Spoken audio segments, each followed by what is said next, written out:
گوهر شرافزاده رئیس کمیته زبان و اصطلاحات نزد حکومت تاجیکستان میگوید در 3 ماهه آخر سال 2015 در بین 21 دانشگاه و دانشکده‌ها مؤسسه عالی شهر دوشنبه سنجش گذرانیده شده است که در نتیجه 80% دانشجویان بهای غیر قناعت بخش گرفتند. گوهر شرافزاده امروز ضمن نشست خبری در دوشنبه گفت از طرف کمیته وضع اجرای قانون کشور درباره زبان دولتی جمهوری تاجیکستان مؤسسه‌های عالی شهر دوشنبه مورد سنجش قرار داده شده است. سنجش نشان داده است که از دیکتند سنجشی گرفته شده در مؤسسه‌های عالی شهر دوشنبه که در آن بیش از 473 نفر دانشجو اشتراک داشتند، 80% دانشجویان بهای غیر قناعت بخش گرفتند. تحلیلان نشان دادند که 140 ساعت‌های آموزش درس زبان دولتی به حجم 64 ساعت رسانیده شده است که این برای بلند برداشتن سطح دانش دانشجویان کافی نمی باشد.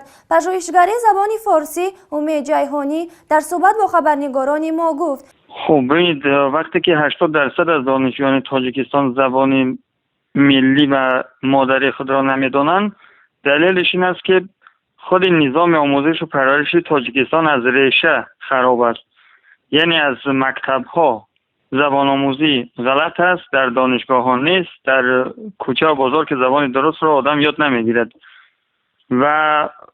یک نظام آموزش پرورش تاجیکستان اگر گرفتار بحران بود میگفتیم که مشکلی نیست، میشود این را اصلاح کرد، ولی بحران کلا کشور تاجیکستان را فرا گرفته است و نمیشود گفت که تنها دانشجویان مقصر هستند یا اینکه آموزگاراشون مقصر هستند یا اینکه نظام آموزش ما غلط است یا چیز دیگری. اینا بحران‌های سیستمی هستند که کشور را فرا گرفتن و راه اصلاحشان یک چیز دیگری است. این پیشنهاد ما این است که نظام آموزش و پرورش تاجیکستان باید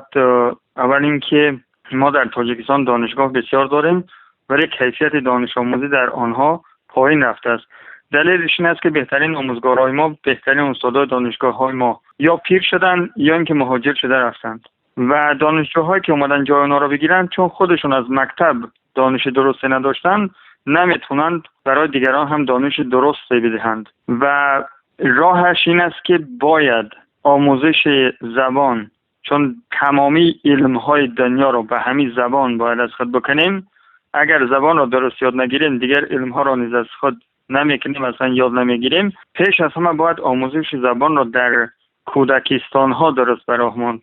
چون که کودک زبان را از مادر یاد میگیرد ولی میدونیم که مادران ما هم چندان باسواد نیستن که زبان درستی داشته باشند. زبان کوچه بازاری یک چیز است، زبان ملی چیز دیگر است. این زبان ملی را که همون زبان رسمی کشور هست باید از کودکستان ها یاد بدند، از الفبا یاد بدند.